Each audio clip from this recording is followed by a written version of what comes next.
সারাদিন এভাবেই টুংটাং শব্দে ধাতুর গায়ে খোদাই করে ব্যস্ত সময় পার করছেন গয়না গ্রামের কারিগররা।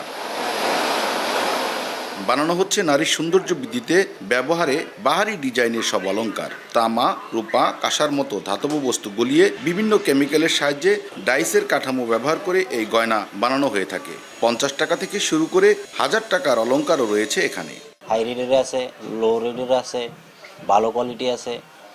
আর এদিকে তো আপনার পাইকারি সেল এদিকে অবশ্যই কম আছে। আগে আমরা নিজেরই সব কিছু তৈরি করতাম, এখন সব ইন্ডিয়ান মাল ঢুইকা সম্পূর্ণ জিনিসটা আমরা করতে পারতেছি না, আর আমরা আমাদের ন্যায্য মূল্য পাচ্ছি না। গরিব মানুষ তো স্বর্ণের দেওয়া সম্ভব না, লাখ 2 টাকা পড়ে যায়। আর এইটাতে গরিব মানুষ যদি পড়ে একবার রেজনেবল প্রাইসের মধ্যে আছে, 1000-2000 মধ্যে আপনি এটা সম্পূর্ণ পাওয়া যায়। পাইকার, খুচরা ব্যবসায়ী এখান থেকে গয়না কিনে নিয়ে বিক্রির জন্য ঢাকার বিভিন্ন মার্কেটে সরবরাহ করে থাকেন। এমনকি ক্রেতা ভোক্তারাও সরাসরি এখান থেকে অর্ডার করে বানিয়ে নিয়ে যান গয়না। তবে ব্যবসায়ীরা জানান, দেশের কাঁচামালের যোগান না থাকায় ও দাম বেশি হওয়ায় তারা ব্যবসায় তেমন লাভবান হচ্ছেন না। এই গহনা সমগ্র বাংলাদেশে বিক্রি হয়, বিশেষ করে চকবাজার সবচেয়ে বড় মার্কেট। গয়না শিল্পের সঙ্গে জড়িত শিল্প সমিতির সভাপতি জানান, একসময় এই ব্যবসা করেই তাদের জীবন জীবিকা বেশ ভালো চলত, কিন্তু বর্তমানে এই শিল্পের কাঁচামাল ভারত থেকে আমদানি করতে গিয়ে তাদের ডলার সমস্যায় পড়তে হয়।